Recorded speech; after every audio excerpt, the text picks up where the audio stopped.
용감한 토크쇼 직설 시작합니다. 먼저 주식시장 상황 살펴보겠습니다. 이가람 캐스터가 전해드립니다. 이 시각 시황입니다. 오늘 코스피는 하락, 코스닥은 상승 출발했습니다. 지수부터 살펴보시죠. 코스피 하락 출발했지만 상승으로 전환했습니다. 0.24% 올라가면서 5,314선 지나가고 있습니다. 코스닥은 어제 하락 마감했는데 현재 0.48% 반등에 성공했습니다. 1,120선 지나가고 있습니다. 수급 상황 살펴보시죠. 어제 유가증권 시장에서는 외국인과 기관이 이틀 연속 매수 우위를 보였습니다. 현재는 개인과 기관이 매수 우위를 보입니다. 개인은 1,200억 원 넘게, 기관은 2,300억 원 가까이 순매수하고 있고요.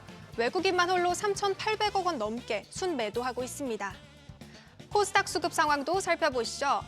어제 코스닥 시장에서는 개인만 홀로 매수 우위를 보였는데요. 오늘은 팔자 포지션으로 전환했습니다. 개인은 610억 원 넘게 순매도하고 있고 외국인과 기관이 동반 매수 우위 보입니다.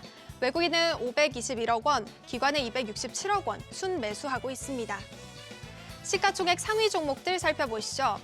국내 반도체 투톱 어제 미국 기술주 상승에도 불구하고 숨고르기에 들어섰습니다. 간밤 뉴욕 증시에서 AI 버블론이 또다시 고개를 들었는데요. 현재 국내 반도체 투톱 약세 보입니다. 삼성전자 0.6% 하락하면서 16만 4,800원에 거래되고 있고요. SK하이닉스도 1.26% 하락합니다. 현재 거래가 86만 5천 원입니다. 현대차는 어제 휴머노이드 로봇 아틀라스의 새 훈련 영상이 공개되면서 상승 마감했는데 현재 4% 넘게 상승하고 있습니다. 50만 1,000원에 거래되고 있습니다. 삼성전자 우선주도 0.44%, 0.35% 올라가고 있고요. LG에너지솔루션도 0.26% 상승하고 있습니다. 코스피 6위부터도 살펴보시죠. 어제 조선 방산 원전 대표주에서 차익 실현 매물이 나왔습니다. 현재는 SK스퀘어만 하락하고 있고 나머지 종목들 상승하고 있습니다. 삼성 바이오로직스 1% 가까운 상승세 보여주고 있고요. SK스퀘어는 1.75% 하락하고 있습니다. 기아도 현대차와 같이 3.62%, 3.56% 상승하고 있고요. 오늘 원전주가 강세 보입니다. 두산 에너빌리티 1.28% 올라가고 있습니다. KB금융, 금융주가 오늘도 강세 기록하고 있습니다. 하나증권에서 모든 은행 지주사들의 목표 주가를 상향하는 보고서도 냈는데요. 현재 3.41% 올라가면서 16만 원 선에서 거래되고 있습니다. 코스닥으로 넘어가 보시죠. 오늘 코스닥에서는 장 초반부터 제약바이오주가 강한 흐름 보이고 있습니다. 에코프로는 지금 0.77% 하락하고 있습니다. 현재 거래가 15만 5,400원이고요. 반면에 알테오제는 2.51% 올라가고 있습니다. 현재 거래가 38만 7,500원입니다. 에코프로비엠은 지금 보합이고요. 레인보우 로보틱스도 보합입니다. 삼천당제약은 0.39% 상승하고 있습니다. 코스닥 6위부터도 살펴보시죠. 어제 코스닥 시총 10위까지 리가캠바이오만 상승 마감했는데 현재는 리노공업 보합 제외하고 나머지 종목들 상승합니다. ABL바이오 4% 넘는 강세 기록하고 있고요. 코오롱티슈진 3.1% 상승합니다. 리노공업 0.1% 하락하고 있고요. HLB 2.11% 올라가면서 현재 거래가 53,200원입니다. 리가캠바이오도 3.25% 상승 흐름 이어가고 있습니다. 오늘의 특징 종목 살펴보시죠. 어제 조정을 받았던 원전주가 급등합니다. 미국과의 원자력 발전 협력 기대감이 재부각되고 있는 영향인데요. 국내에서도 어제와 오늘에 걸쳐 정부의 원전 추진 의지가 재차 확인되기도 했습니다. 이에 지금 한전 사업 지금 18.67% 상승하고 있습니다.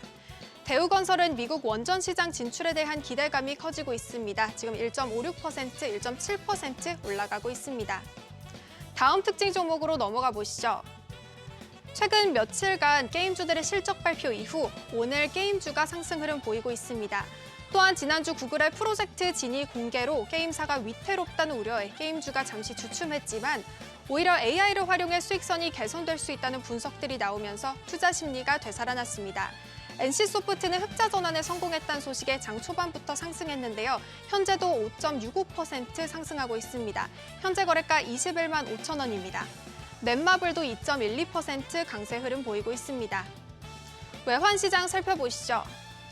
미국 경제의 가장 큰 부분을 차지하는 소비 지출이 연말에 부진했다는 통계가 나오면서 달러화가 간밤 약세를 보였습니다. 이에 환율이 야간 거래에서 낙폭을 키웠는데요. 오늘 환율은 30전 내려서 1,458원 80전에 개장했습니다. 오전 9시 37분 기준으로는 1,457원 20전에 거래됐습니다.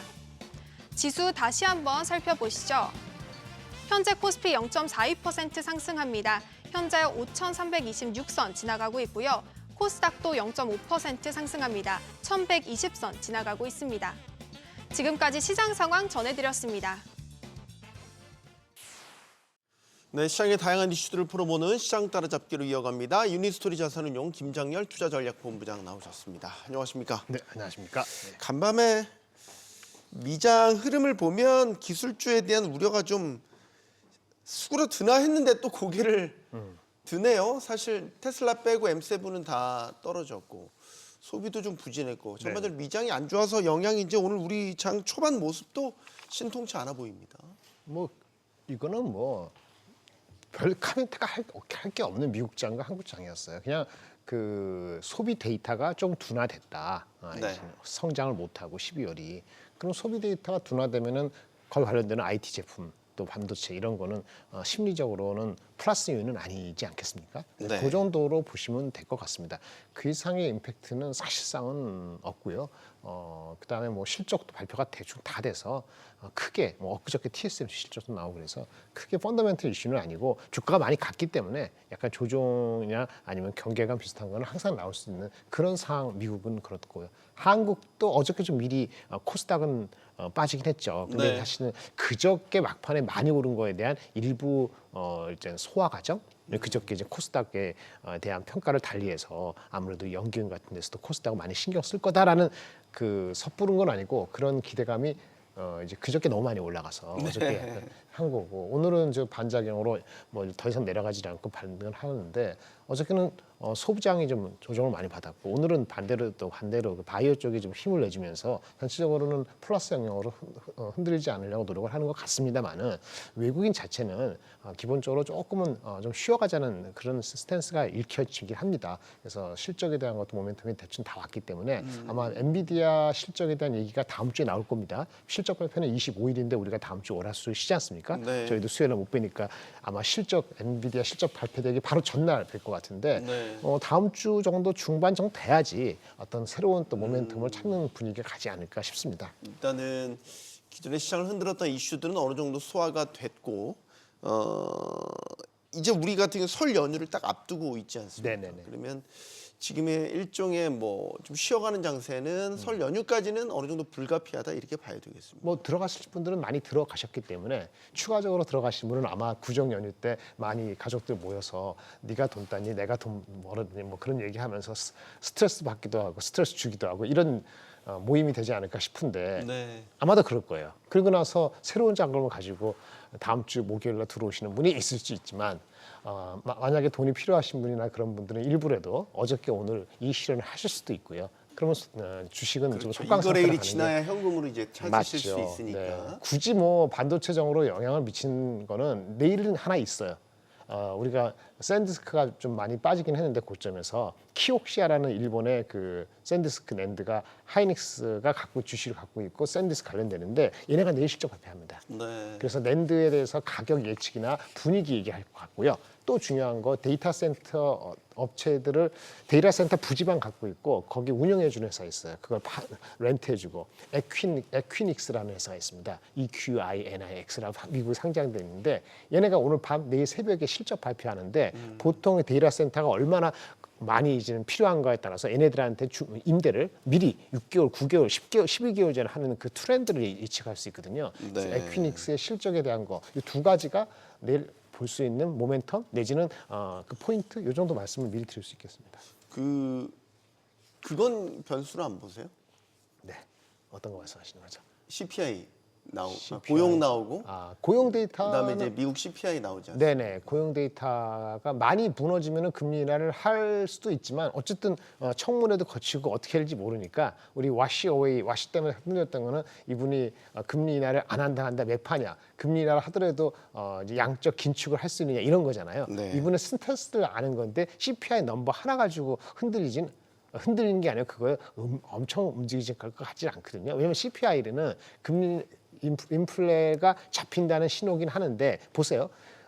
CPI가 너무 낮게 나오면요, 다시 디플레이션 이슈가 생길 거예요. 고용 데이터가 너무 나빠도. 그래서 이슈가 없게 지나가기를 바라는 건데 뭐가 나올지에 대해서 관심 사항은 예전보다 분명히 적어졌기 때문에 큰 임팩트까지는 예상하지 않고 있습니다. 알겠습니다. 자, 특징주 하나만 짚고 가보겠습니다. 네. 대형마트 새벽 배송 규제가 지금 완화될 것 같죠. 네네, 자, 이 이슈가 꽤 임팩트가 있네요. 네네, 있죠. 지금 유통주도 그렇고 네네. 뭐 오늘은 이제 대한통운 네네, 어저께부터 올랐죠. 네 어제부터 네네네. 양상을 보였죠. 네. 이거는 어쨌든 규제 완화는 거의 방향성은 정해진 네. 것 같으니까 그렇습니다. 이 모멘텀은 계속 영향을 받는다고 보시면 모멘텀은 계속 가는데 주가가 얼마나 반영했느냐가 이제 관건이겠고요. 애널리스트의 목표 주가가 인크리멘털 조금 올라온 그 흐름에서는 목표 주가를 넘어갔어요. 애널리스트 평균 목표 주가가 14만 원 정도인데 어저께인가 오늘 하나 리포트가 18만 원 나온 게 있더라고요. 그러니까 리레이팅이 이제 시작이다. 그 항상 디레이팅이었는데 D 뭐냐? CJ 대한통운이 얼마나 성장할 것 같으세요? 연간 3% 5% 성장이 쉽지가 않습니다. 사실은. 근데 이번에 5.5인가 6% 나왔고 네. 아마 1분기는 성장이 한 10% 가까이 된다고 합니다. 그러면 앞으로 포캐스트가 더 높아지면은 아마 리레이팅 개념인데 그렇다고 북밸류가 0.78배 있던 것이 1.5배 치는 건 어려울 것 같지만 어느 정도 리레이팅이고 애널리스트들은 스텝 바이 스텝으로 가는 거기 때문에 지금 최근에 나온 18만 원짜리 목표 주가를 하나의 근거로 삼을 필요는 있습니다. 그 리포트 자체는 나름대로 리즈너블하게 적혀 있다고 보는데요. 그렇다 하더라도 주가가 이미 많이 가서 지금 얼마죠? 네 대한통운 주가 좀 보여주십시오. 그러니까 목표 주가가 올라온 거 18만 원이니까 단기적으로 어저께 오르고 오늘 올라갔고 만약 했으면 지금 이 순간에 더 쫓아간다? 이거 만만치 않은 이슈라고 보여지긴 합니다. 주가에 많이 반영이 돼 있을 수도 있다고 보여지긴 합니다. 근데 쿠팡이 어쨌든 간에 걔네들 GMV 있지 않습니까? 총 merchandise value 거래 대금이죠. 네. 이게 5% 줄었어요. 근데 앞으로 더 줄 수도 있죠. 쿠팡이 그런 거 이슈가 있기 때문에 CJ 대한통운의 모멘텀이 생각보다 셌다고 보여지는 거고요. 지금 얼마 오르고 14만 8천 원이니까 이전 목표 주가, 애널리스트 목표 주가는 다 온 거고 어저께 나온 리포트 18만 원짜리 나왔기 때문에 그거 기준으로 여유가 있다고 보지만 단기에 이렇게 해서 이격이 많이 벌어졌기 때문에 뭐 조금 쉬어가거나 아니면 조정이 있을 때 들어갈 수 있는 기회를 주면 좋겠다 이렇게 말씀드리겠습니다. 네, 그 코스닥 얘기를 하나 더 질문드리자면 이제 코스닥 활성화에 대한 정부 정책 의지가 상당히 강하지 않습니까? 네, 그렇죠. 코스피는 5천이라는 목표를 달성했죠. 네, 그렇습니다. 다음 넥스트는 이제 코스닥이다. 네네. 그래서 이제 코스닥과 관련해서 뭐 예를 들어서 연기금의 투자 운용 네네. 변경이라든지 증권사들을 통한 어떤 뭐 투자라든지 뭐 네네. 이런 분위기들을 지금 만들어가고 있단 말이에요. 그러면은 기사가 나온 거는 뭐 14.9% 코스피하고 코스닥 어쩌고 나왔는데 네, 똑같이 비율 정한다는 거 아니에요? 그거는 기사는 아니고 찌라시였던 걸로 아는데 맞지 않나요? 그게 오피셜인가요? 네네. 철회하겠습니다. 그런 네. 어저께인가 그저께인가? 뭐 정보지 내용은 확인된 게 아니니까. 네. 그거가 돌긴 했죠. 그저께 나왔던 것 같아요. 그저께 나와서 그게 주시장이 좀 과열까지는 아니더라도 했는데 그거는 좀 말이지만 안 되긴 하죠. 코스피하고 코스닥하고 시가총액 차이가 7대1, 8대1인데 상식적으로는 네. 그걸 똑같이 놓는다는 게 말이 돼요? 그럼 만약에 우리가 투자를 하는데 그건 다른 얘기지만 한국 시장하고 베트남하고 시장 크기가 다른데 그거를 만약에 뭐 2대 1로 한다면 그건 말이 되겠어요? 그거는 아니죠. 만약에 우리가 모르는 코스닥에 엄청난 삼성전자, 하이닉스 같은 어닝 파워가 숨어 있는 게 있어서 진짜 진주를 발견돼서 네. 삼성전자, 하이닉스가 최근 3개월 동안에 주가 올라가는 거, 이 올라가는 거에 90%를 차지하는 것 같은 뭔가 그런 뭐 엘리펀트가 있었다, 그 코끼리가 있었다. 그러면 그럴 수도 있을지 모르죠. 근데 그런 거는 상식적인 게 아니고 많은 전문가들이 삼성전자, 하이닉스 같은 거는 코스닥은 없잖아요. 수많은 종목들이 1,750개가 그 지금 600 몇십 조를 이끄는 거기 때문에 네. 개당에는 엄청 많은 벌로탈리티를 있을 수밖에 없는 그 구조예요. 그러니까 바이오가 40%고 그다음에 소부장이 20%고 2차 전지가 20%라는 얘기는 바이오하고 바이오하고 2차 전지가 이상한 회사가 있다는 게 아니고 그거는 이익의 변동치를 가늠하기가 상당히 어려운 게 한 반 이상 있다는 거죠. 그래서 그게 정부의 의지만 가지고 어떤 그렇게 그 코스피는 사실은 삼성하이닉스가 없었으면 그것도 4천 넘기가 아주 편한 건 아니었기 때문에 그렇게 본다면 코스닥을 코스피하고 똑같은 성공 방정식을 그대로 대입해서 똑같은 효과를 낼 수 있다라고 생각하는 건 구조의 차이를 좀 간과한 거 아닌가 하는 이런 생각을 좀 들긴 합니다. 알겠습니다. 자, 제가 조금 전에 말씀드렸던 내용은 사실 정보지에 있던 내용이기 때문에 확인된 게 아니라는 말씀을 다시 한번 드리고요. 자, 섹터별로 짚어보죠. 지금 연휴 이후에 반도체주의 흐름은 어떻게 될 것이냐. 지금까지는 사실 네. 아무 문제 없이 다 올라올 만큼 다 올라왔죠. 그렇죠.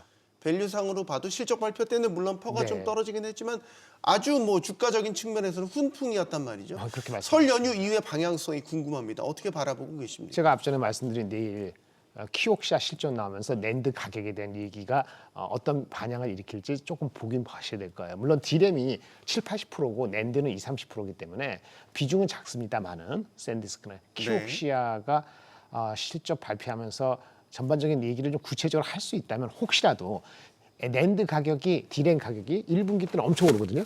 한 80%, 50%. 근데 2분기부터는 둔화된다고 보고 있어요. 가격 상승률이. 그렇지 않겠습니까? 네. 지난 2개월 동안 2배 이상 올랐으니까. 근데 2분기의 가격 상승률이 그렇게 크게 둔화 안 될 수도 있다는 그런 신호를 만약에 키옥시아에서 만약에 얻을 수 있다면은 그건 낸드 쪽에 좋은 거기 때문에 삼성하이닉스 이 전망이 최근에도 높아졌습니다만은 그 전망을 높이지 않은 사람마저도 높이게 하는 트리거가 될 소지가 있어요. 그래서 이걸 봐야 되는 거고요. 그래서 이제 목요일, 금요일도 봐야 되는 거고. 아까 말한 에퀴녹스 같이 데이터 센터 쪽에서 엄청 좋다고 이제 젠슨왕을 항상 얘기하니까 그런 거를 실행하는 데이터 센터 코 로케이션이라고 그러는데 부지를 만들어 갖고 전력해주고 그거 팔아먹는 아까 에퀴닉스 이런 쪽의 커멘트도 눈에 보셔야 돼요. 그걸 보시고 이제 금요일 날 이게 내일이잖아요. 내일이니까 목요일 금요일 이 주가의 흐름이 좀 달라질 소지가 있고요. 그리고 나서는 좀 소강이에요. IT 쪽은 소강입니다. 엔비디아 나올 때까지는 한 일주일 소강이에요. 그 어제 TSMC가 이제 1월 매출 보니까 네, 전년비 37%. 37% 네, 네. 올랐더라고요. TSMC의 가장 큰 고객이 이제 엔비디아. 그렇죠. 엔비디아 애플이죠. 그러면 이제 엔비디아의 수요가 탄탄하다는 거고 엔비디아 네네. 칩의 의뢰가 많다라는 거는 사실 HBM 수요도 네네. 여전히 땅 짚고 헤엄치기 그렇습니다. 식으로 예. 굉장히 탄탄하다는 거니까 그렇죠. 그런 거에 비춰 보면 사실 올해 1분기 실적도 1분기 매우 실적은, 높은 네, 맞습니다. 성장. 그러면 주가적으로 봐도 1분기 실적이 좋다는 거는 계속해서 지금의 고성장세를 1분기에도 이어갈 수 있다라는 이제 논리로 제가 네네. 이어보면 어떻게 생각하세요? 논리는 맞죠. 근데 주가가 어디까지 반응한 것이 맞느냐. 하느님이 정해주는 건 아니잖아요. 여러분들이 정하는 거거든요. 기관 투자하는 그렇죠. 거기 때문에. 네, 우리가 다 예. 뭐 매수 매도 어떻게 하느냐에 따라서 그거를 무슨 가격으로 하느냐 평균의 합이니까 뭐. 하느님이 정해주는 게 아니거든요. 네. 그러니까 저도 제가 하느님도 아닐 뿐더러 여러분들 마음과 기관 투자 가격은 모르니까 다만 주가가 많이 오른 거에는 올해 실적에 대한 그러니까 삼성전자 기준으로 170조, 200조, 하이닉스 기준으로 150조 이상에 대한 게 상당 부분 들어가 있어요. 그렇기 때문에 제가 아까 말씀드린 것처럼 내일도 또 키옥시아 보고 매번 체크하자는 거고 주가가 매일매일 오르면 좋겠죠. 그렇죠? 이게 매일매일 오르지 못하는 것은 또 누군가는 팔고 싶은 마음, 팔아서 딴 걸 해야 되는 사람들이 있기 때문에 그 하루하루를 사실 보세요. 제가 1월 말에 그런 얘기를 했어요. 1월 말까지 이미 들어갔으면 2월 달은 굳이 많이 투자할 필요 없습니다. 확실히 그 조정이 왔을 때나 대응을 하시고. 근데 이제 항상 새로운 돈이 들어오시는 분도 있고 아니 여태까지 1월 말까지 하나도 안 들어가시는 분들이 이제 쫄리는 거죠. 말이 좀 그렇지만. 그래서 와시오에 나오니까 그 내려갈 때 팔았잖아요. 월요일 날. 그때 안 팔고 버티고 화요일 날 그러니까 아무것도 안 했을 때 1월 말하고 지금하고 뭐가 달라진다고요. 그렇죠. 괜히 쓸데없는 액션을 했을 때 바보 멍충이가 되는 거거든요. 왜 그러냐? 이 공포인지 불안인지 그거를 구별을 못해서 그래요. 근거 없고 실체가 없는 상태에서의 불안 정도면은 내려갈 때 사야 되는 거고 실체가 있는 거. 실체는 뭐죠? 갑자기 뭐 무슨 전 세계 리더가 갑자기 피살을 당하거나 어떤 그런 상태, 금융위기가 온다든지 그러면은 주가를 얼마에 샀던 걸 다 팔아야 되는 거지만 지난주 이번 주 사이에 보시면 몇 번의 흔들림이 있었는데 그게 그 공포는 아니었죠. 약간의 불안이었거든요. 그러면 미리미리 들어갔으면 아무 시점 없는 거죠. 지금 내일 모레 앞두고 오늘 팔아야지 금요일에 나오는 거니까 오늘 파실 사람은 어저께 팔았을 것 같고요. 그러니까 제가 소강이라 말씀드린 거기 때문에 네. 일주일간 크게 움직임이 없다 그러면은 갖고 계신 분들은 가만히 계시면 되고요. 돈이 만약에 구정 때 많이 들어오면은 그때 가서 다음 주에 오른 걸 확인하고 사셔도 됩니다. 근데 지금 증권의 비중에 내가 현금이 100이 있는데 증권에 들어간 게 15밖에 없어. 이런 분들이 고생스러운 거잖아요. 그런 분들은 가장 중요한 게 남들이 팔 때 사셔야 돼요. 어저께 막판에 팔 때 아니면 지난주 금요일 오전에 팔 때 그때 장을 믿고 사든지 내려갈 때도 못 사면 올라갈 때 사면 언제 사요? 그렇죠? 예, 그러니까 자기 기준을 안정하면은 아무리 맨날 얘기해도 똑같은 얘기를 한다라고 말씀을 드릴 거고요. 반도체 삼성전자 하이닉스 말씀드렸는데 가만히 계세요. 사지도 말고 팔지도 말고 이미 갖고 계시면은 그냥 갖고 계십니다. 가장 큰 거는 소부장하고 바이오 이런 변동성이 있는 거죠. 그다음에 아까 CJ 대한통운을 잡느냐, 하나솔루션을 며칠 전에 올라갈 때 잡느냐, 이건 제가 다른 세션에서 말씀드렸는데 거래량이 터지고 지금 유동성 장세고 애널리스트 목표 주가를 별로 안 하다가 갑자기 애널리스트 목표 주가를 50% 80% 올리는 게 한두 개 나오면요. 하루 놓치더라도 그 다음에 따라가야 돼요. 지금 유동성에서 그렇게 따라가야 돼요. CJ 대한통운도 어저께 따라갔었어야 되고 하나솔루션도 첫날 올라가고 나서 그쵸. 그 다음날 따라갔어야 돼. 왜? 지금 유동성 장세고 거래량이 터지고 애널리스트가 커버 안 하는 것을 갑자기 커버하고 흥분해졌거든요. 흥분 초기에 먹어야죠. 근데 방송은 우리가 일주일 열흘에 한 번 오니까 한 3일 연속으로 가고 나서 따라간다? 이렇게 하면 또 물리는 거지. 그럴 때는 삼성하이닉스를 한 켠에 한 40~50%를 갖고 있어야 되는데 그거 갖고 들어가는 순간에는 여간에서 한 3개월 단위로 큰 이슈가 아니면 진짜 김장현 말고 다른 사람들이 나와서 이거는 불안 요소가 아니고 공포로 갈 소지가 있는 것 같으니까 조심하는 게 낫지 않겠어요? 이런 얘기하면은 내가 뭐 16만 원에 샀던 19만 원에 샀던 13만 원에 샀던 파는 게 맞죠. 지금 그런 그 공포로 갈 수 있는 상황은 아니기 때문에 액션 자체를 그 기준이 안 세워지면 가만히 있으시는 게 나아요. 그것도 버는 겁니다. 네. 김장일 본부장님의 말씀은 이제 선 굵게 움직여라. 그 말씀인 것 같아요. 하나 말씀드릴게요. 네. 만약에 여러분들이 거래를 많이 하고 하면은 지난 일주일 전부터 제가 한 보름 됐는데 뭐를 말씀드리면 결국은 반도체 말고 뭘 사느냐 자꾸 물어보길래 증권주를 보세요. 거래를 그렇게 많이 한다면서요. 그럼 증권주가 밸류가 안 비싸면 더 가겠죠.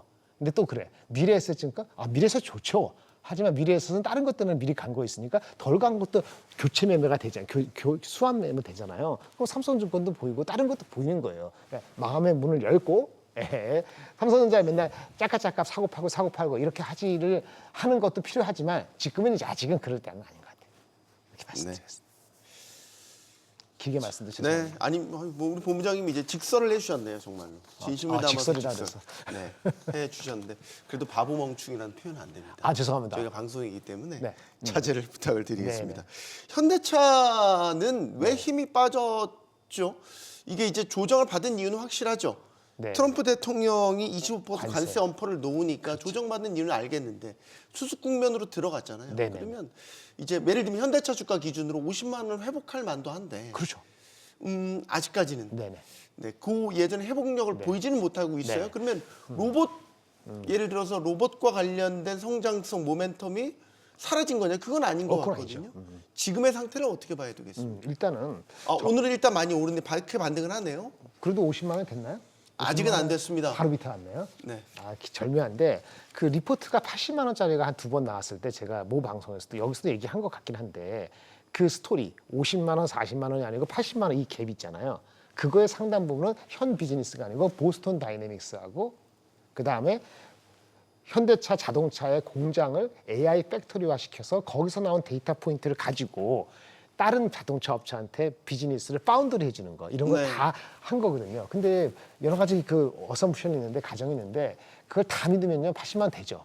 근데 지금 아직 3년이라는 세월이 필요하잖아요. 2, 3년. 그러다 보니까 외국계 많이 파는데 외국계에서는 야 알겠어. 근데 일단 흥분했으니까 지금 당장의 넘버도 보고 흥분되고 다른 섹터도 보자.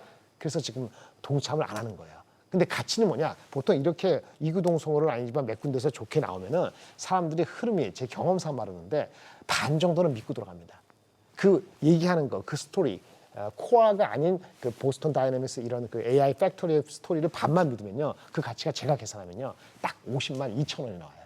모방에서 50만 2천 원을 벌써 얘기한 지가 열흘이 됐어요. 그래서 50만 2천 원 어디까지 빠지느냐? 북밸류가 1배예요. 북밸류는 뭐 저기 땅 이런 거 재평가 안 하더라도 그 북밸류가 44만 원, 45만 원 정도 되거든요. 지금 올해 기준으로. 그러면 그거까지는 안 빠지는 거예요. 그 스토리가 완전히 없어진 게 아니니까. 네. 그럼 그 상간에 있을 때 트레이드를 하거나 내가 길게 보고 할 것인지 아니야. 보스턴 다이내믹스 와버리고 그 저기 상장하고 치가 평화되는데 이게 150조인지 40조인지 모르니까 기다릴래. 기다리는 기간이 길어서 내가 한 5%밖에 못 실어. 그러면은 최대한 뭐 50만 원 가기 전에 담는 게 맞는 거고.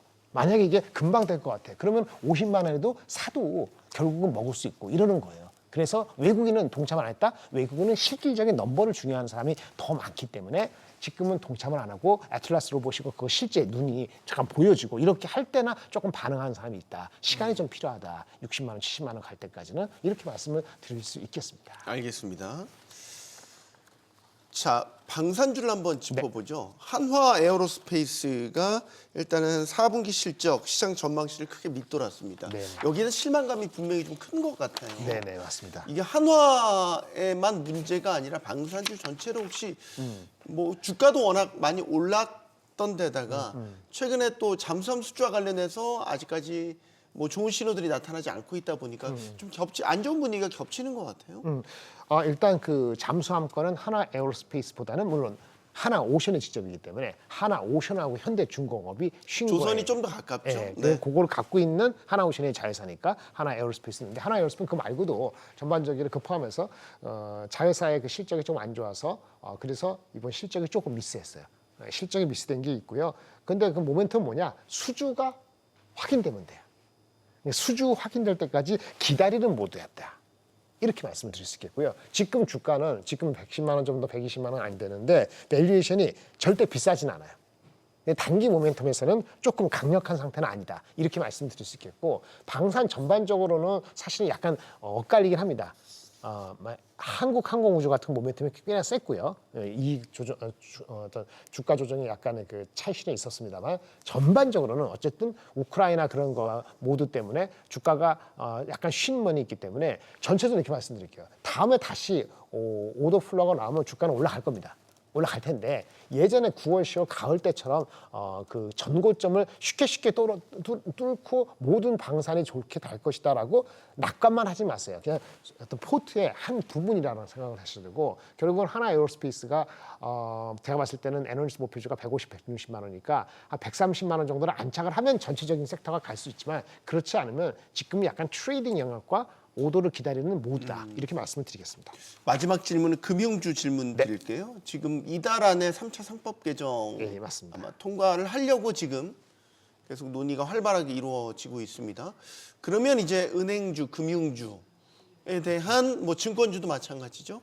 전반적인 관심이 좀 높아질 수 있는 시기다 이렇게 보는 시각들이 많이 있더라고요. 동의하십니까? 네, 동의합니다. 증권주가 최근에 셌죠. 네, 은행주 셌죠. 셌습니다. 증권주는 특히 미래에셋증권이 셌죠. 그렇습니다. 물론 그거는 이제 스페이스X지만 그렇죠. 오늘은 삼성증권이 조금 캐치업을 하려는데 네. 전체적으로 유동성 장세라는 그 규정을 여러분이 믿으시고 거래대금이 연동돼 있다. 거래대금이 한 30-40%는 연동돼 있습니다. 실적이 그런 걸 본다면은 좀 긍정적이긴 한데 아주 최근에 좀 많이 올라서 항상 부침이 있다는 걸 인식을 하셔야 되고요. 좀 편안하게 가려면 은행주도 괜찮습니다. 은행주도 많이 올라긴 했습니다만 근데 은행주가 이렇게 볼 수 있어요. 은행주가 밸류가 PBR로 따졌을 때 뭐 회사마다 다릅니다. KB 신한은 높고 나머지 낮은데 평균으로 0.7배 PBR입니다. 근데요. 0.7배잖아요. ROE 측면에서 0.7배가 결코 비싸진 않고요. 네. 이거는 약간 좀 어폐가 있지만 제가 말씀드릴게요. 일본이라든지 대만 같은 경우는 1.6배, 2배예요. 물론 다르죠. 지정학적 여러 가지 다른데 ROE 측면에서는 우리가 특별히 많이 뒤지지 않거든요. 네. 그러면 뭔가 우리나라의 그 프로그레스에 대해서 진척에 대해서 아직은 천천히 가자 이런 거예요. 그럼 어떻게 보느냐? 심플리 했을 때 반도체도 마찬가지인데 우리가 마이크론하고 지금은 많이 좁혀졌습니다만 예전에 좁혀지지 않았을 때 반토막이에요. 걔네 밸류에이션의 반토막 정도까지는 그래도 우리가 노력을 하면 결국은 기특히 봐줄 수 있다. 그러니까 디스카운트가 50%인 거죠. 디스카운트 20-30%는 상당히 우리가 잘 될 때예요. 그러면 1.8배 정도의 반토막 얼마야? 0.6이죠. 0.9. 1.8배. 죄송합니다. 0.9죠. 지금 0.7이라 그랬잖아요. 지금 현재가. 그런데 남았네요. 0.2. 남아 있다는 거예요. 근데 네. 그거는 길게 보는 거고 조금 그게 뭐 1, 2개월이 아니고 3, 4개월, 5개월, 6개월 보는 거고 진짜 우리가 인정받으면 한 1.5배 갈 수 있겠네요. 1.2, 3배 갈 수 있는데 그건 아니니까 현재는 0.9배, 1배 정도까지는 좀 길게 보신 분은 계고 전체 모든 종목이 되는 게 아니니까 큰 네. 종목, KB 신한 위주로 보시는 게 좋을 것 같습니다. 알겠습니다. 시장 따라잡기 여기서 마무리하겠습니다. 유니스토리 자산운용 김장열 투자전략본부장이었습니다. 고맙습니다. 감사합니다.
AI 관련 기술이 빠르게 발전하면서 AI로의 대전환도 머지않아 보입니다.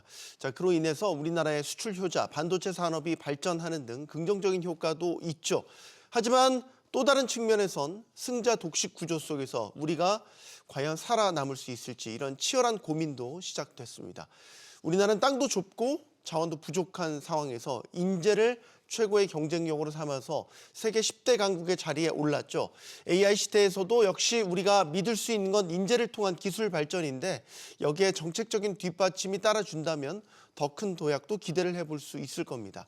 자, 오늘 특별한 분과 함께 우리나라 과학기술 정책 방향 살펴보려고 하는데요. 전 과학기술정보통신부 장관이자 이종호 서울대 전기정보공학부 교수 모셨습니다. 안녕하십니까? 예, 반갑습니다. 용감한 토크쇼 직설은 SBS 비즈 뉴스 앱과 유튜브에서 실시간으로 시청하실 수 있습니다.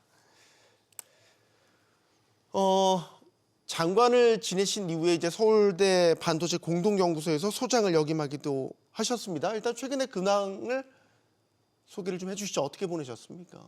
예, 이제 학교에 들어와서 네. 이제 학교 시스템에 적응을 이제 다 했고요. 네, 과거 이제 장관 시절에 현장, 국내외 현장에서 많은 이제 전문가들 만나고 또 우리 직원들과 이제 얘기하고 또 공부도 하고 해서 장관 때 그 배웠던 그런 여러 가지 지식들이 연구하는 데 또 상당히 도움이 되고 오늘도 또 학교에 돌아가면 오후에 학생과 연구 관련 회의를 하려고 합니다.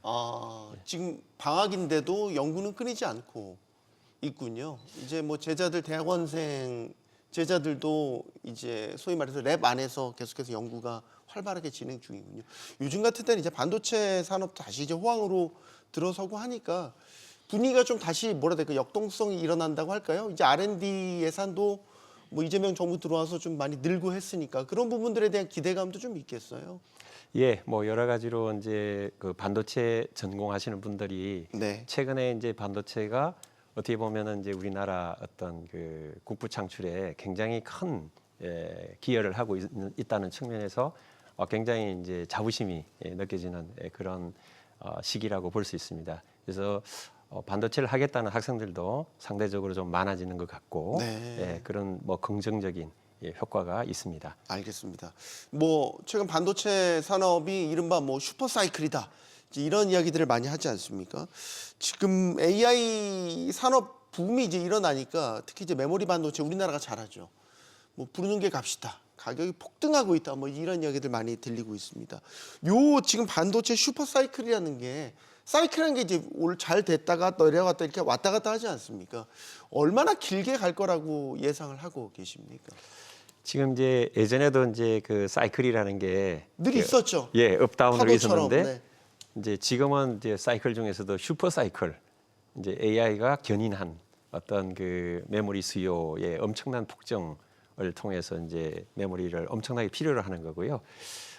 이걸 뭐 지금 이제 굉장히 그 화랑이라고 볼 수가 있고 장기적으로 볼 때도 이게 그 뭐랄까요, 뭐 없어지거나 뭔가 큰 뭐 이렇게 문제가 생기지 않을 거라고는 생각이 돼요. 왜 그러냐 하면은 AI라는 게 이미 이제 시작이 됐고 그 AI가 이제 우리가 익숙해져 가고 있고 이 상태에서 AI를 이제 뭐 없앤다 예를 들어서 이런 얘기는 있을 수 없는 얘기고 그대로 가는 네. 겁니다. 다만 이제 우려스러운 것은 가령 이제 메모리 그 화랑이 되니까 그 메모리 3사 그리고 또 중국에 있는 메모리 업체들이 이제 공장 증설을 한다든지 뭔가 이렇게 그 제품 생산에 확장을 시도를 하고 있고 네. 조만간 이제 착착 그것이 진행이 될 거고 또 거기에다가 뭐 미국에서는 이제 언론에서 그런 얘기도 있죠.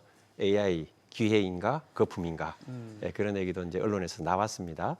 근데 이제 실질적으로 이제 AI를 가지고 사업을 하시는 분들 입장에서 보면 네. 이게 아직은 큰 수익이 없죠. 그러면 이제 투자자 입장에서는 이걸 언제까지 투자를 해야지 이런 또 생각이 들 수 있고 그렇죠. 이런 과정에서 뭔가 어떤 이제 주요한 기업들만 살아남고 나머지 기업이 이제 도태가 됐을 때는 이 메모리 수요가 좀 떨어질 수도 있다. 예, 그런 것도 염두에 두고 뭔가 대처를 미리 준비를 해야 된다 이렇게 생각을 합니다. 네. 이게 지금은 이제 반도체 공급이 너무 부족하다라는 얘기가 나오고 있잖아요. 예전에 그렇습니다. 반도체 업체를 난립했던 때가 있었잖아요. 근데 이제 소위 말해 치킨 게임을 통해서 다 망할 때 망하고 지금의 3사 체제로 이제 만들어진 거 아니겠습니까? 그러니까 공급처 자체가 많이 이제 줄었잖아요. 그렇습니다. 3사 외에는 사실 하이엔드급 칩을 공급할 수 있는 데가 이제 없다라고 본다면, 그러니까 지금 사실 가격이 올라도 어쩔 수가 사실 없는 거죠. 받는 입장에서는 줄 서서 받아야 되는 입장이고, 그러니까 그런 측면에서 지금의 슈퍼사이클이 상당히 이제 역대 전례 없이 길게 갈 것이다. 뭐 이렇게 보시는 분들이 꽤 있더라고요. 예, 뭐 그런 그 언론 보도도 봤습니다. 예, 그런데 이제 지금처럼 아주 피크를 쳐서 이렇게 계속 갈 건가? 그거에 대해서는 저는 이제 좀 그 회의적이세요? 반도체 전문가로서는 그 약간 이제 그 조심을 해야 된다 이렇게 좀 말씀드리고 싶습니다. 이제 계속해서 업체들이 생겨나고 네. 또 그 데이터 센터를 늘려가고 네. 새로 만들고 이런 일들이 지속적으로 일어나면은 지금 앵커님께서 말씀하신 그 부분은 맞습니다. 근데 이제 그게 이제 결국은 뭐가 돼야 되냐면은 수익이 돼야 되거든요. 그 사업자들은 네. 그게 수익이 되느냐 관점에서 살펴봤을 때 앞으로 이제 어떤 부분에 있어서는 일부의 냉철한 투자자들의 판단이 있을 수도 있다라고 봅니다. 최근 보도 중에서 또 눈에 띈 거는 이제 중국 그 반도체 업체들이 이제 뭐 워낙 메모리 반도체 워낙 그 여기저기서 많이 찾다 보니까 생산량을 적극적으로 늘린다. 뭐 대표적으로 창신 메모리 같은 것들이 이제, 그러니까 우리 삼성이나 하이닉스처럼 하이엔드급은 아니지만 조금 이제 사양이 낮은 쪽에서는 중국이 생산량을 굉장히 많이 늘린다고 하더라고요. 근데 이제 우리가 우려하는 게 반도체뿐만 아니라 다른 산업도 중국이 생산량을 늘려서 일종의 산업 생태계를 망가뜨리는 경우도 되게 많았잖아요. 태양광 같은 것들이 뭐 대표적이었죠. 그래서 네. 중국이 반도체 메모리 반도체 생산에 적극적으로 캐파를 확장한다? 그러니까 좀 우려되더라고요. 지금의 어떤 슈퍼호황을 또 이 중국발 생산 과잉으로 망가뜨리는 거 아니야? 이제 이런 걱정을 했었어요. 뭐 제 걱정이 어떻게 보세요? 제가 그 충분히 그 망가뜨린다라고 표현할 수 있지만은 네. 또 중국 입장에서는 자기들의 또 수요에 살필이니까 대응한다라는 차원도 볼 수 맞습니다. 있지만 이게 중국이 나선다니까. 예. 근데 이제 맞습니다. 그런 부분도 충분히 일리가 있고요. 예를 들어서 이제 뭐 반도체 빅3는 주로 이제 그걸 하겠죠. 메모리 빅3는 이제 뭐 HBM에 집중한다든지 정말 하이엔드의 AI에 어떻게 딱 맞는 그런 네. 쪽으로 하고, 그러면 이제 기존에 이제 뭐 PC나 뭐 범용. IoT 여러 곳에 쓰이는 또 그 D램도 있는데 가령 그런 거를 예를 들어서 이제 중국이 우리가 이제 하려다. 그것도 지금 덩달아서 가격이 굉장히 올라가 있습니다. 그래서 굉장한 수익이 되는 거죠. 네. 그죠? 예. 그래서 그 수요가 많다는 거는 정말 그 성능이 좀 떨어진다 해도 별 문제 없이 수익을 창출할 수 있는 그런 구조, 그런 시기에 지금 우리는 살고 있습니다. 그러니까 네. 뭐 중국 업체들이 우리는 그걸 해서 돈을 많이 벌겠다. 충분히 이제 일리 있는 전략이고, 또 좀 나쁘게 얘기하면 생태계가 망가질 수도 있고, 예, 그렇습니다. AI 생태계가 이제 막 사람들한테 알려지고 대중화되면서 이제 뜬 기업이 엔비디아라는 곳 아니겠습니까? 네. 이제 GPU, 이제 그래픽 처리 장치를 AI가 학습시키는 데 써봤더니 가장 효율적이더라. 네. 그러니까 막 GPU 시대가 됐지 않습니까? 네. 근데 최근에 또 나오는 거 이제 뭐 구글이 이제 TPU도 내놨다 그러고, 우리 한국 업체 중에 NPU도 있고 뭐. 네. 그래서 이제 예전만큼 엔비디아의 이제 GPU 독점력이라고 할까요? 이런 것들이 이제 예전 같지 않을 것이다. 그리고 이 칩도 소위 말해서 전국 시대처럼 다양한 칩들이 막 부상을 할 거고, 일각에서는 맞춤형 반도체, ASIC도 이제 뜬다. 뭐 되게 많은 이야기들이 나오더라고요. 어떻게 보십니까, 교수님? 이게 칩의 전국 시대가 도래할 것 같으세요? 저는 이제 그렇게 봅니다. 일단은 그동안 이제 그 엔비디아가 네. 자기 생태계를 아주 잘 만들어놨습니다. 쿠다까지 그렇죠. 가지고. 쿠다까지, 네. 예, 그래서 빠져나갈 생태계를 수 없게 만들어놨죠. 맞습니다. 그럼에도 불구하고 또 견딜 수 없는 부분이 전기 에너지를 너무나 많이 쓰고 있습니다. 그래서 그 부분에 대해서는 이제 각 그 회사들이 우리는 우리 독자 모델로 굉장히 전력 소모를 낮추겠다.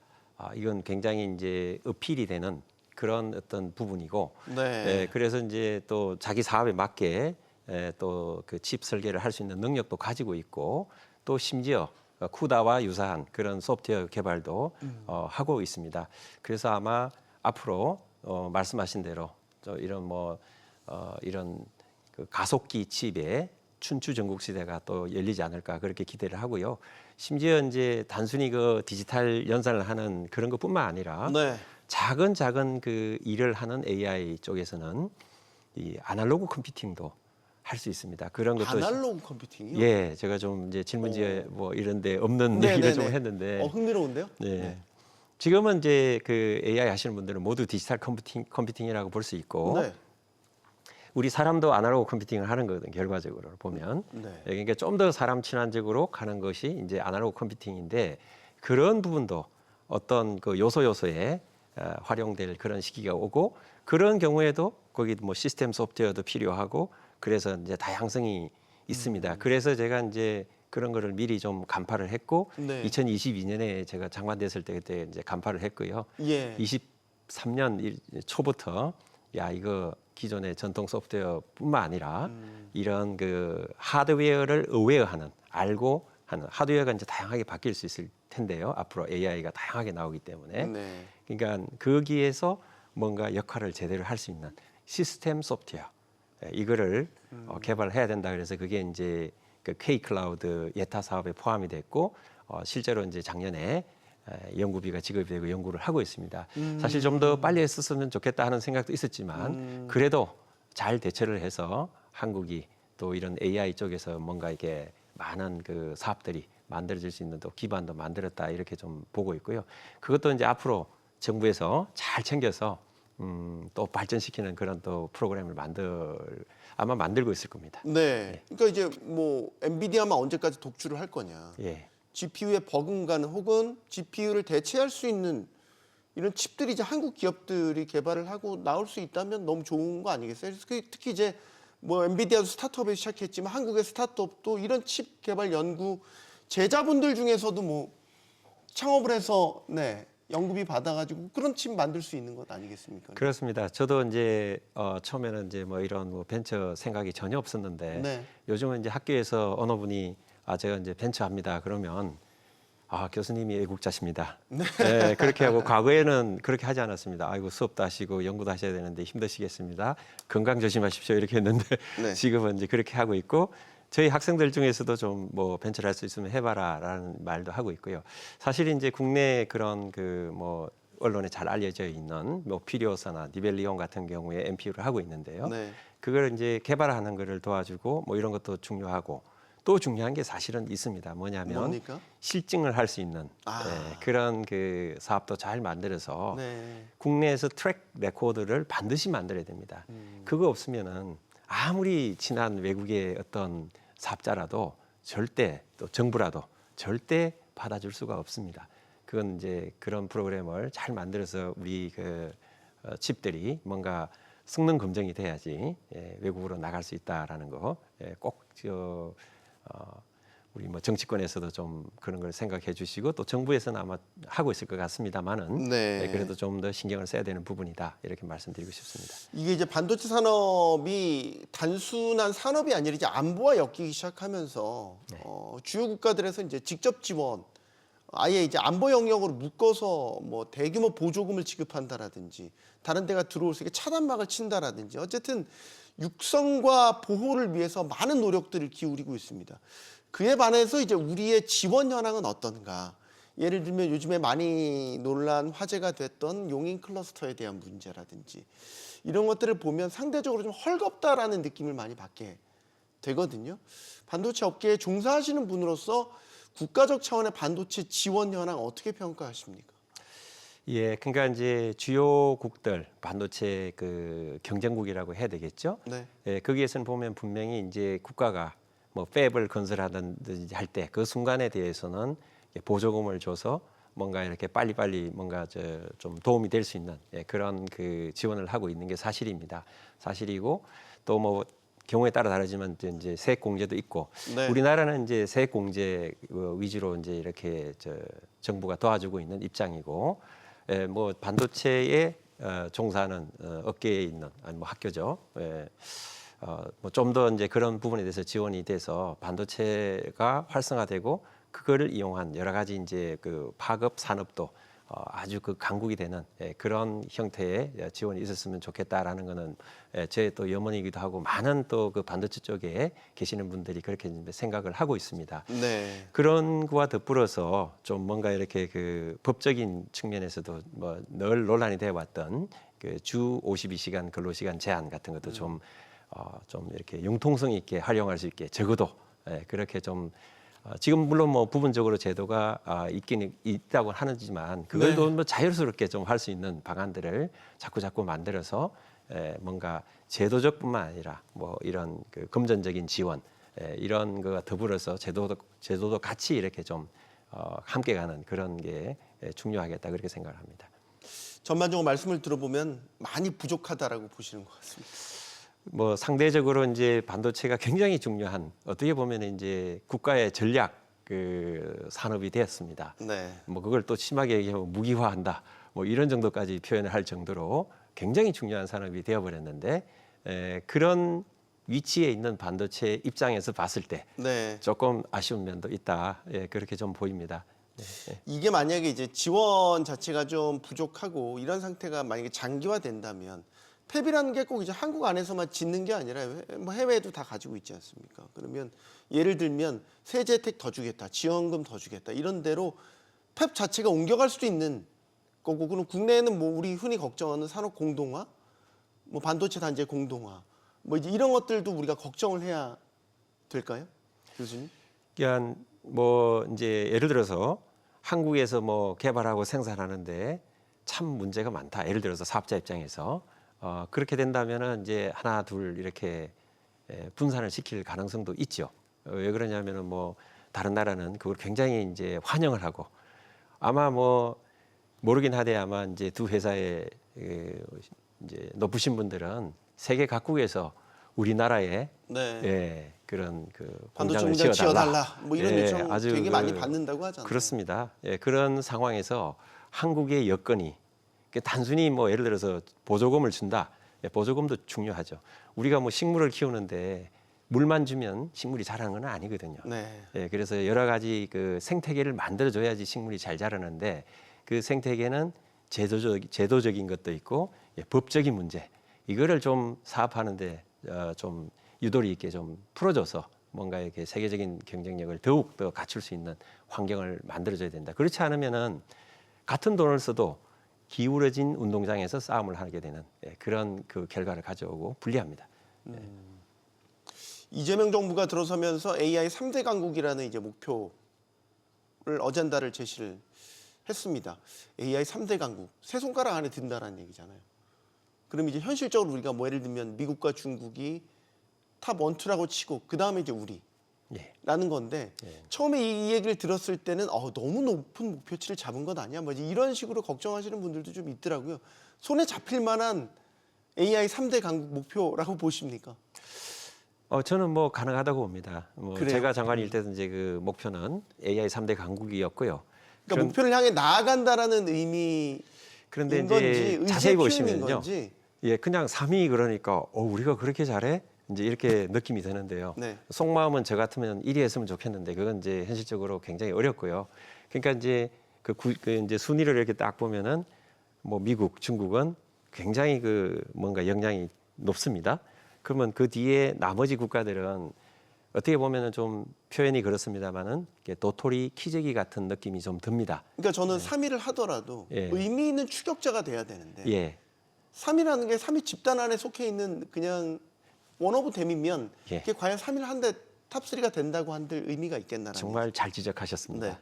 네. 그래서 이제 그러면 뭐 그럼 3위 전략 아니고 그럼 뭐 어떻게 할 건데? 근데 3위 그룹에 있다는 그 유지를 한다는 건 굉장히 중요한 거고요. 거기서 이제 가령 아까 제가 이제 서두에 살짝 말씀드렸던 아날로그 컴퓨팅 같은 거 우리나라가 잘할 수 있어요. 왜냐하면 메모리 강국이기 때문에. 그러면은 이제 반도체 메모리에 뭐 D램이나 아니면은 비휘발성 메모리 이런 거를 근간을 해서 아날로그 컴퓨팅을 해서 뭔가 세계 1위를 하자. 그래서 제가 할 때는 이제 그런 얘기도 했었습니다. 그래서 부분이 우리가 1위 할 것은 잘 잡아서 1위가 되도록 이렇게 추진하는 거 이게 상당히 필요하고요. 이게 진짜 이제 거기서 나중에 세계적으로 지배력을 가지고 선도적으로 나아갈 수 있는 그런 길이 되거든요. 그럼 거기에 집중하고 뭐 3위는 소홀히 하냐? 그건 아닙니다. 3위를 잘 유지하면서 3위권을 유지하면서 어차피 이제 가기는 현실적으로 어려우니까 네. 다른 부분에서 우리가 1위 전략을 만들어서 이런 분야에서 리더십을 갖는 게 굉장히 중요한 전략이다. 저는 그렇게 생각합니다. 나중에 진짜 우리가 3위를 하더라도 의미 있는 3위를 하더라도 그 부분도 걱정이 돼요. 그러니까 허울뿐인 숫자면 무슨 의미가 있겠냐. 우리가 세계 최초 경쟁 되게 많이 하잖아요. 네, 집착도 하잖아요, 사실. 네, 세계 최초 뭐 했다. 네. 근데 이제 나중에 뚜껑을 지나놓고 보면 실질적인 이익을 가져가는 거는 과연 세계 최초 타이틀을 따낸 만큼 다 가져갔냐? 그렇지 않은 경우도 되게 많이 있거든요. 네. 3위를 하더라도 예를 들어서 경제적으로도 낙수 효과도 여러 가지 굉장히 커야 되지 않겠습니까? 연구부터 뭐 산업, 뭐 고용 이런 부분 실물 경제까지 다 우리가 영양물이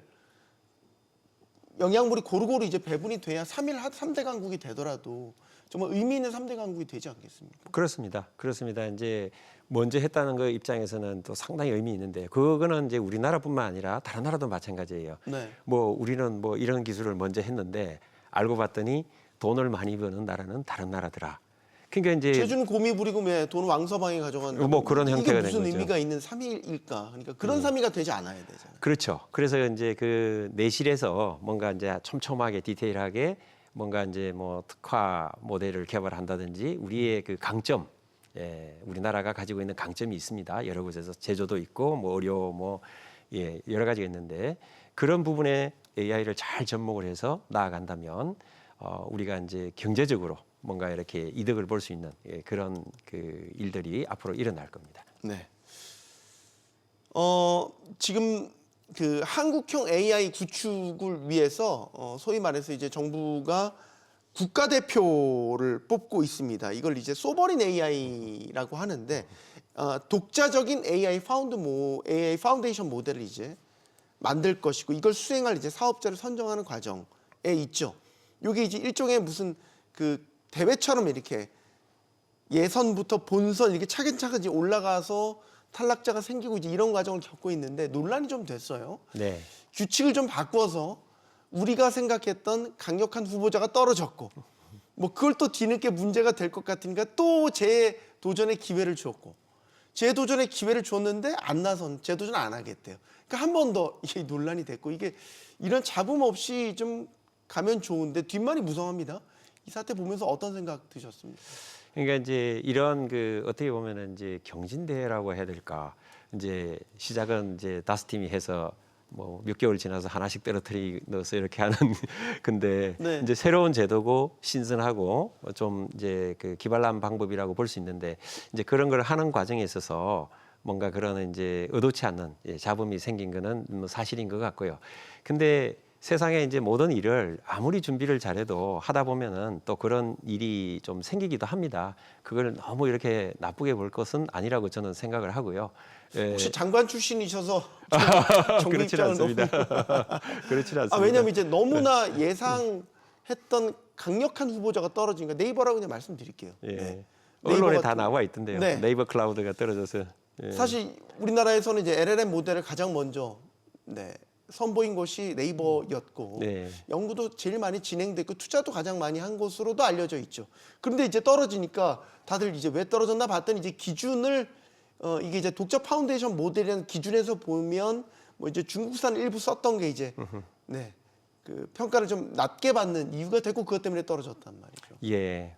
그러니까 이제 우리가 시작을 할 때 좀 언론에서 그 프롬 스크래치를 너무 이제 좀 강조를 했는데요. 네. 사실 엄밀히 따지면 이렇게 보면 될 겁니다.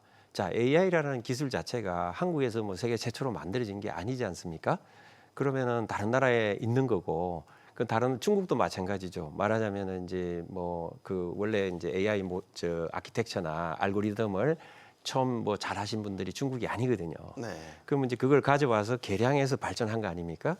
그런데 이제 그 개량하는 정도가 그 창의성, 그걸 갖고 와서 어떻게 그 발전을 시키고 어떻게 했느냐, 그런 거를 잘 살펴서 비록 거기서 어디서 가져오더라도 그것이 의미 있는 그 창조를 했다면 긍정적으로 봐줄 수 있는데 다만 이제 저도 좀 그 AI를 그 좀 연구하는 입장에서 봤을 네. 때 가중치라는 거는 이제 AI가 학습을 하고 하나의 모델이 됐는데 그 모델의 가중치를 갖고 와서 이렇게 사업을 해서 뭐 튜닝을 해서 뭐 이렇게 내 사업에 이렇게 맞게 한다라는 거는 조금 위험한 부분도 사실은 좀 있을 수 있습니다. 그것도 이제 전문가가 자세하게 좀 살펴서 그 부분이 어떤 이슈가 있는지를 봐야 되겠지만 전반적으로 우리가 처음 시작한 게 아니기 때문에 네. 그걸 갖고 와서 얼마나 창조적으로 우리 또 한국 사람들이 굉장히 창의적입니다. 네. 그걸 갖고 와서 발전시키느냐 그런 것도 의도적으로 발전시킨 거는 잘한 거다라고 이렇게 해줘야 된 그런 부분이 아닌가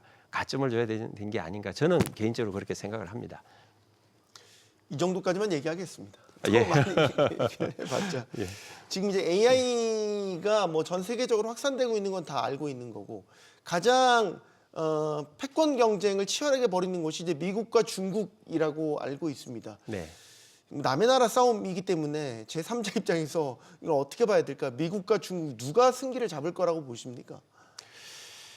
아무래도 뭐 저는 이제 제가 지금까지 여러 가지 이제 과정을 봤을 때는 미국이 이제 상대적으로 그 유리한 입장에 있습니다. 네. 유리한 입장에 있고 실질적으로 이제 그 AI의 어떤 그 주요 핵심 논문 같은 것도 보면은 미국이 1등입니다. 산업을 제껴놓고 논문 같은 것도 봐도 그러니까 미국 논문이 근간이 돼서 그 논문들을 뭐 중국도 이렇게 참조하고 네. 뭐 다른 나라도 참조해서 뭔가 이제 발전시키고 또 새로운 논문을 만들어내고 한 게 사실이고요. 네. 그 다음에 이제 미국에는 이제 세계적인 영향력을 가지고 있는 그 빅테크들, 예를 들면 뭐 구글이라든지 엄청난 데이터를 가지고 있습니다.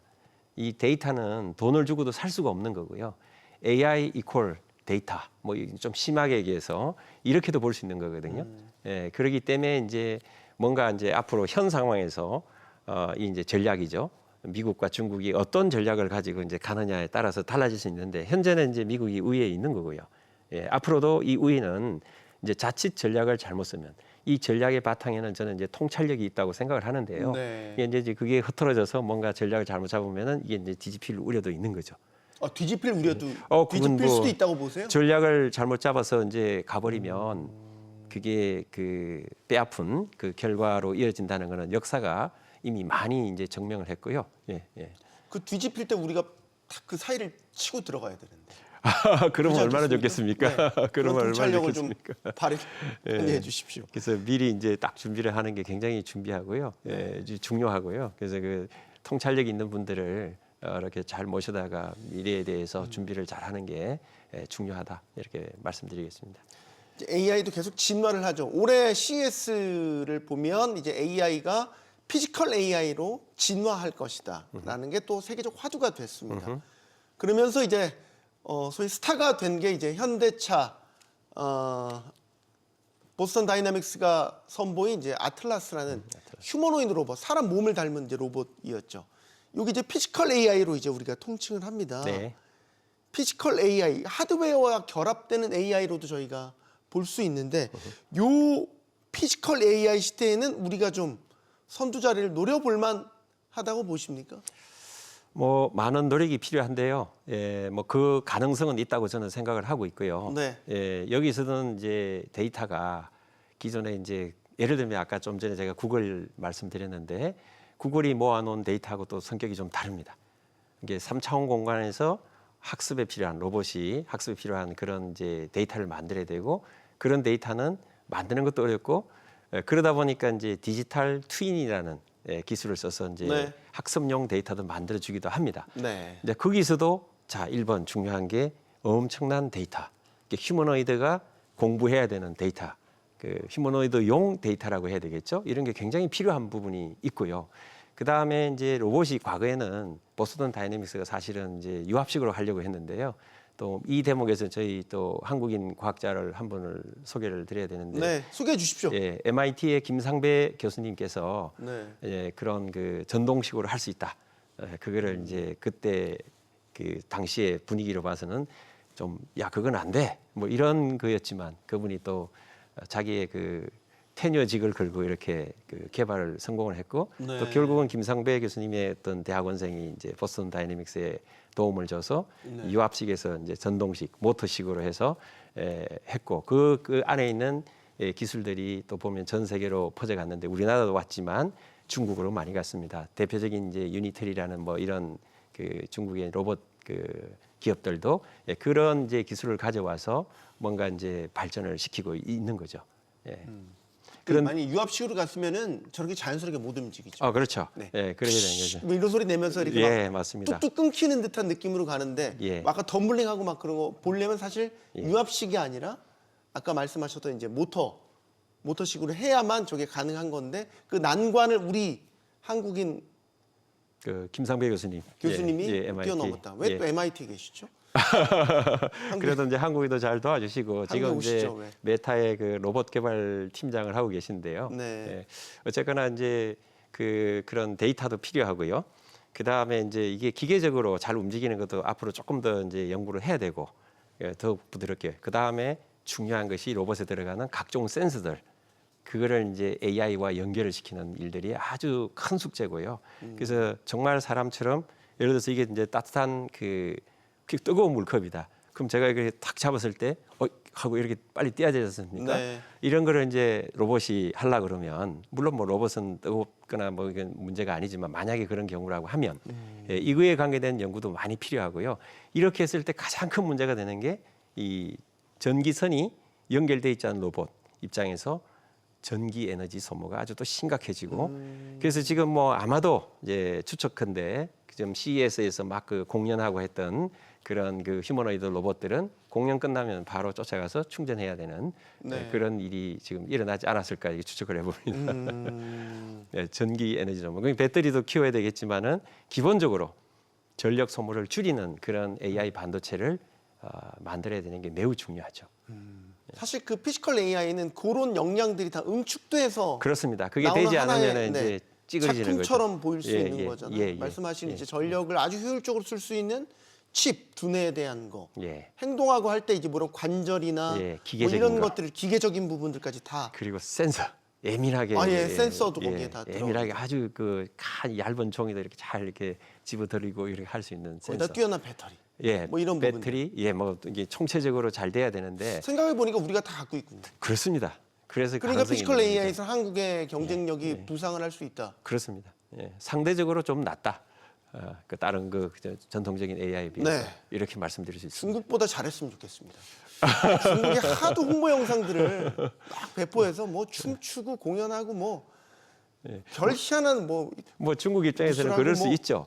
화려함으로 승부하는 것 같은데 뭐 그렇게 하시고 또 네. 우리는 또 쿨하게 냉철하게 어떻게 하면은 돈을 벌 수 있는가 네. 궁리를 잘해서 미리미리 롱텀으로 사업 계획을 잘 만드는 게 중요하겠죠. 네. 예. 또 오해 없으시기 바랍니다. 한국의 이제 로봇 기술에 대한 우수성 발전하길 바라는 마음에서 재밌게 표현을 해봤습니다. 근데 또 한편으로는 또 걱정 아니 이제 뭐 저 같은 직업을 가진 사람도 걱정되는 게 내 자리를 로봇이 대체하면 어떡하나 이제 뭐 이런 생각들도 다 하실 거예요. 그런 움직임이 실제로 이제 산업계에서 나타났죠. 현대차 노조가 아틀라스 도입에 대해서 합의 없이는 한 대도 들여올 수 없다. 아주 강경한 입장 내놨습니다. 네. 사실 이 아틀라스가 실제로 공정 현장에 투입이 되면 인간이 할 수 있는 역할을 다 대체할 수 있다라고 보고 있잖아요. 현실적인 위협이 있을 수 있는 거잖아요. 노동자분들께는 말이죠. 그럴 수 있습니다. 그러니까 이런 것들은 우리가 인간의 일자리를 침범한다라는 차원에서 보면 사실 우려도 되게 되는데 과학자 입장에서 보면 이런 우려를 어떻게 생각하세요? 예, 뭐 최근에 이제 언론에서 그런 얘기들이 많이 나옵니다. 로봇이 이제 이제 노동자들의 일자리를 이제 뺏어간다. 이제 네. 뺏어간다 표현을 하니까 어떻게 돼요? 거부감이 들죠. 뭐 내 일자리를 뺏어간다고 이렇게 이제 생각할 수 있는데 그런 일들이 역사적으로 많이 일어났습니다. 사실은.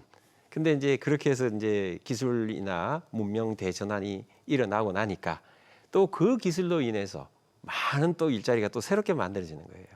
그래서 이제 이거를 이렇게 밀려오는 AI라는 파고 그게 이제 하나의 부속물로 이제 그런 로봇이 와서 내 일자리를 뺏어가려고 한다라고 했을 때 거기에 이제 싸울 것인가, 아니면은 그 로봇을 잘 활용해서 우리 회사가 돈을 더 벌고 앞으로 또 새로운 영역에서 새로운 어떤 그 노동자가 일할 수 있는 그런 이제 그 지평을 열어갈 것인가, 이제 그런 고민을 함께 하고 큰 스케일에서 전반적으로 이렇게 앞으로 AI가 됐을 때 이거를 밀어내는 게 아니라 이 AI를 활용해서 새로운 아주 그 신시장 일자리, 양질 일자리를 만들 궁리를 하고, 거기에 우리 노동자들이 또는 뭐 화이트 칼라나 뭐 블루 칼라나 다 마찬가지입니다만은 일할 수 있는 그런 일자리를 만들어가는 게 이 파고처럼 밀려오는 AI 시대에 두 손으로 맞서서 AI하고 싸우려고 하기보다는 그렇게 가서 내 일자리를 지켜나가는 게 더 중요하다. 저는 그렇게 판단을 합니다. 알겠습니다. 자, AI 생태계가 이제 확산되면 될수록 걱정되는 게 이제 전력을 많이 필요로 한다, 이런 얘기들을 많이 하고 있고, 그래서 지금 정부에서도 전력망을 확대하기 위해서 많은 노력들을 하고 있고, 그 대표적인 사례가 최근 이제 원전 기존에 계획된 걸 그대로 이제 짓기로 결정을 했습니다. 정부의 결정에 대해서 어떻게 보시는지요? 아주 저는 잘했다고 생각을 합니다. 네. 뭐 정말 그 제가 이제 2024년 3월 21일인가 그 벨기에 브뤼셀에서 열린 그 뉴클리어 에너지 서밋, 네. 그 핵 에너지 뭐 정상 회의 뭐 이렇게 번역을 할 수도 있겠습니다만은 그 이제 한국 수석 대표로 이제 참여해서 이제 강연도 하고 다른 나라에서 발표하는 것도 유심히 듣고 했는데, 네. EU 국가 중에서 27개국 중에서 이제 14개국이 우리는 이제 원전을 이행하겠다. 이제 큰 원전도 얘기를 하셨고 대형 원전도 그 다음에 이제 SMR 네. 그런 거를 하겠다. 근데 이제 참 놀라운 게요. 뭐 그 북유럽의 나라들이 바람의 질도 좋고 또 거기에 풍력 발전을 많이 하는 나라인데도 불구하고 네. 원전을 하겠다고 그래서 참 의아해했는데, 역시 이제 AI 시대가 도래하면 이 원전 없이는 견딜 수가 없는 거예요. 그분들이 뭐 잘 아시겠지만 예전에 저의 생각은 유럽 국가들은 대표적인 반원전 국가들이었었습니다. 친환경 뭐 그렇습니다. 그래서 이제 항상 그런 줄 알았는데 그 행사를 보고 제가 깜짝 놀랐습니다. 이분들이 뭔가 철저하게 뭐를 인식을 했구나. 근데 이제 물론 한 2년 정도 시간이 지나기는 했지만 네. 그래도 또 새 정부에서 그런 아주 그 용기 있는 그런 그 결단을 내려주신 데에서는 뭐 국민의 한 사람으로서 좀 감사를 드립니다. 네. 지금 미국 트럼프 행정부의 행보를 보면 AI도 AI지만 뭐 차세대 산업으로 여러 가지를 지명을 하고 있습니다. 로봇도 했고 최근에 양자 컴퓨터 또 이제 육성을 한다, 이제 이런 의지를 밝히고 있습니다. 이게 이제 제가 이런 상상을 해봤어요. 양자 컴퓨팅을 하면 모든 암호를 다 풀 수 있다잖아요. 네, 뭐 AI랑 이론적으로. 양자랑 붙으면 누가 이기는 겁니까? 막 이런 상상도 해봤고. 아, 그러니까 이제 중요한 건 질문이 요즘 AI 기술 못지않게 양자 예. 컴퓨팅의 중요성도 커지고 있는 것 같다. 이제 어떻게 보십니까, 양자 컴퓨팅 시대? 정말 그 양자 컴퓨팅은 이제 터지기만 하면 정말 그 파급 효과가 천문학적입니다. 정말 큰 그 정말 모 아니면 도 그런 기술인데요. 정말 그렇게 클까요? 큽니다. 여러 가지로 굉장히 뭐 파급 효과가 제대로 되는 어떤 그런 계산을 할 수 있는 그 개발이 만약에 됐다고 했을 때는 가진 국가와 가지지 못한 국가의 차이는 어마어마하게 일어납니다. 뭐 예를 들어서 슈퍼컴퓨터라고 본다면 양자 방식을 정한 슈퍼컴퓨터는 아예 수행 능력 자체가 레벨이 달라지는 건가요? 지금 이제 그 IBM의 대표적으로 이제 그 죄송합니다. 이거 좀 전문 용어로 조셉선 정션을 쓴 그런 그 극조원에서 동작하는 양자 기술을 저도 사진으로 봤습니다만 예. 이만한 무슨 뭐 샹들리에처럼 네, 보이는 거 거대한, 있죠? 네. 예.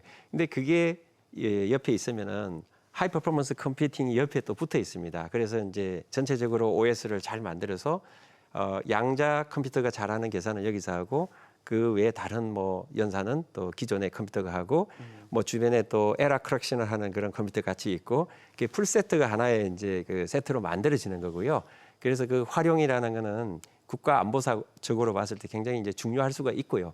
아직은 이제 그런 그 계산을 할 만큼 능력을 보여줄 만큼 그 뭐 기술적인 진보가 아직은 또 부족한 부분이 있으니까 그 부분에 대해서 이제 회의적인 분도 이제 계시지만 네. 그럼에도 불구하고 이게 숨은 잠재력이 있기 때문에 해야 된다는 거고요.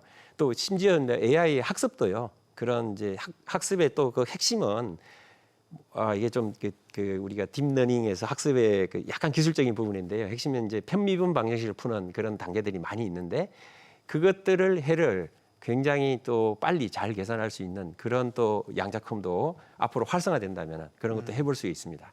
예. 이게 이제 근데 그 저온에서 극저온에서 운영이 돼야 맞습니다. 되잖아요. 그러니까 그런 환경을 구축하는 걸 보면 이게 대중화가 될 수 있을까 이제 이런 생각이 들기는 들더라고요. 하지만 기술적 난제들은 계속해서 이제 극복해 가 왔던 게 인류의 역사이기 때문에 양자 컴퓨팅의 잠재력은 그야말로 무한할 수 있다. 이런 부분을 또 짚어 주셨습니다. 네. 소장님께서는 이제 삼성전자 당시 그 반도체 사업 옛날에 힘들었었잖아요. 그러니까 일본 업체들이 막 덤핑 치고 해서 막대한 적자 보고 막 그랬었을 때 그때 그 경북대 전자공학과 입학하셨어요. 1983년. 네. 그때 왜 전자공학과 입학하셨어요? 그 당시에 요즘에 이제 똑똑한 인재들은 이런 게 참 슬픈 현실인데 공대 안 간답니다. 다 의대 간다고 해서. 요즘에 의대 열풍 굉장히 센 거 아시죠? 지금 최근에 나온 보도 하나만 전해드리면 서울대 합격한 학생 100여 명이 입학 포기했답니다. 그중에 80명은 자연계열. 아마 교수님의 제자가 될 수도 있었던 그런 사람들이 다 의대 지원한답니다. 실제 제가 지도한 학생도 이제 의대 편입한 학생도 있고요. 아 그래요? 예. 그런데 이제 뭐 요 말은 간단하게 좀 해드리고 싶은데요. 그 AI 시대에 이런 그 의사로서의 또 직업도 사실은 뭐 꼭 필요한 직업은 맞습니다만은 AI의 영향력을 많이 받는다. 예, 제가 많이 받는다라고 이렇게만 강조를 하겠습니다. 그러면 의사 역할을 AI가 대체할 수 있을 것이다. 뭐 그렇게 보시는 거예요? 대체라는 표현은 이제 좀 적절하지 않지만 그 보조 도구로서 굉장한 영향을 발휘할 것이다. 지금 이제 여러 가지 이제 일들이 많이 벌어지고 있기 사실 지금 때문에 의료 체계에도 AI가 많이 도입이 되고 있습니다. 예. 예를 들어 의사적 판단을 AI가 보조적 도구로서 역할을 해준다라든지. 네, 예, 그게 그런 더 고도화되겠죠 이제. 고도화됩니다. 그 기본적으로 이제 우리가 트랜스포머 아키텍처라는 걸 다 써서 이제 학습을 하는데 그 아키텍처의 장점이 뭐냐면은 관계와 관계를 기가 막히게 잘 찾아내기 때문에 여러 진료과에 걸쳐 있는 그 병의 원인을 굉장히 잘 찾아낼 수 있습니다. 그럴 가능성이 앞으로 열릴 것이고 지금 뭐 앨런 머스크인가요? 그 외과 수술도 조만간 뭐 제가 듣기로는 3년인가? 뭐 네. 후부터 가능하다 뭐 이렇게 얘기하는데 저는 한 10년 내다봤는데요. 네. 굉장히 앞당겨질 것 같다라는 생각도 듭니다. 다빈치 앞에 의사가 계신 게 아니라 AI가 있는 거죠. 그런 이제 그 시대가 이제 오기 때문에 의대로 가시는 분들도 나름의 이제 소신이 있어서 가실 건데 그런 것도 좀 생각을 해봐야 되지 않나 이렇게 생각을 하고요. 1983년에 제가 이제 그 경북대 전자과에 입학할 때는 저는 이제 막연히 그렇게 생각했습니다. 전자과, 경북대 전자과 취업 잘 된다더라.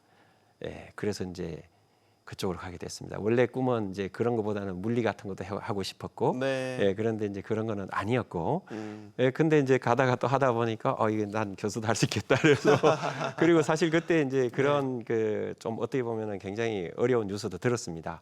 그때 제 기억에 85년인가 언제 보니까 뭐 삼성전자가 반도체에서 그 당시 돈으로 2천억 원인가 적자를 봤다 뭐 이런 뉴스를 보고 야 이게 상상이 안 되는 거죠. 네. 그래서 이제 이런 거를 한번 해봐야 되겠다. 그런 어떤 뭐 이렇게 자극제가 됐다고나 네. 할까요? 그래서 이제 반도체를 또 시작하게 된 겁니다. 마지막 질문 드릴게요. 장관 재직 시절에 기억에 남는 이제 이벤트로 이제 누리호 발사를 꼽으신 것으로 제가 봤습니다. 네네네. 지금 이제 계속 그 일론 머스크 말씀하셨지만 스페이스X 올해 IPO 뭐 기대감도 커지고 있고 우주 시대가 열릴 것이다. 예. 한동안 이제 민간에서의 우주 발사 경쟁도 막 벌어졌고 실제 이제 적어도 위성에 대한 그 망도 거의 다 뭐 구축한 곳도 이제 막 등장하고 있고 막 그러거든요. 네네. 우주 시대의 한국의 경쟁력은 어떻게 보십니까? 이게 지금 사실은 조금 그 우리가 후발주자기는 해요. 후발주자기는 한데 왜 우리는 그래도 계속 후발주자죠? 그러니까 한 이제 선발주자로 나선 게 많이 없었던 것 같아요. 그 이제 하나쯤은 시대에 선발주자로 나서야 되는데. 그렇죠. 근데 이제 그게 어려웠던 거는 제가 뭐 자조적으로 조금 말씀을 더하자면 우리 이제 선배님들이 과거에 뭐 정책을 만들고 산업을 만들고 과학을 연구를 하게 하고 이런 과정에서 일단 우리가 워낙에 못 살던 나라였었어요. 네. 그러니까 제일 1순위가 뭐냐면은 국민들을 먹고 살게 하는 거. 그건 저는 잘했다고 생각하고 그 당시에 그런 걸 도외시하고 우주를 했다 그러면 뭔가 뭐 헛된 꿈이었겠죠. 예, 그러니까 저는 뭐 선배님이 정말 좋은 판단에 정말 잘 하셨다 그렇게 이제 생각을 하고 네. 그렇지만 뒤늦었지만 또 우리의 또 그 저력이 있지 않습니까? 네. 그 우주도 결국은 보면 뭐 우주 뭐 반도체도 있고요, 굉장히 그 혼자 가는 게 아닙니다. 네. 예, 그런 걸 보면 우리가 이제 주변 여건이 잘 돼 있기 때문에 늦게 시작했지만 주변이 탄탄한 그런 국가로서 또 세게 한번 밀어붙여 볼 만하고요. 그 이제 장관이 되고 여러 가지 이제 긴장도 하고 뭐 부담스러운 과정에 이제 때마침 한 달 뒤에 그 로켓을 쏘는데 누리호 2차 발사를 하는데 네. 아 이게 얼마나 부담이 됐든지 그 전날 참 잠도 못 자고 상당히 그 가슴 저리고 이거 뭐 잘못되면 어떡하냐 하는 그 불안감이 상당히 컸는데 다행히 성공적으로 잘 돼서 저도 이제 제 자신이 그 주체할 수 없을 정도로 기뻤고 그게 이제 어떻게 보면은 좀 인상에 남은 그런 일이었습니다. 네. 예. 인공지능 AI가 불러올 거대한 변화와 파장을 직감할 수 있었던 사례가 최근 미국 월가에서 또 나왔죠. AI가 대체할 것이라는 전망에 소프트웨어 산업 전체가 휘청거리는 모습을 우리는 봤습니다. 제2, 제3의 소프트웨어는 또 나올 겁니다. AI발 산업혁명 속으로 들어가야 하는 한국, 제대로 준비가 되어 있는가? 변화의 속도는 무섭기만 한 것도 사실입니다. 토론 마치겠습니다. 여기는 모든 경제가 모이는 SBS 비주였고요. 시청해주신 여러분 고맙습니다.